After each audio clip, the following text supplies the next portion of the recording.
এই হাদিসটির প্রেমে পড়ে গেছি, তো আপনারাও শুনে যান।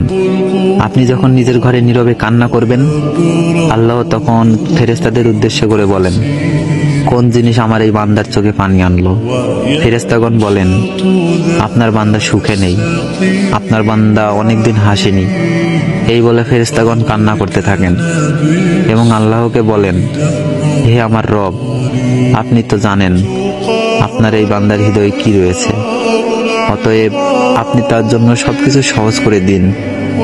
আল্লাহ বলেন, আমার এই বান্দা এমন কিছু জীবন থেকে হারিয়ে ফেলেছে যে সে অধিক ভালোবেসেছিল। অতএব আল্লাহ বলেন, আমি শপথ করছি, আমার বান্দা যা তার জীবন থেকে হারিয়েছে তার চেয়ে উত্তম জিনিস আমি তাকে এনে দিব, যা দেখে দুনিয়া ও আখিরাতে সবাই বিস্মিত হবে।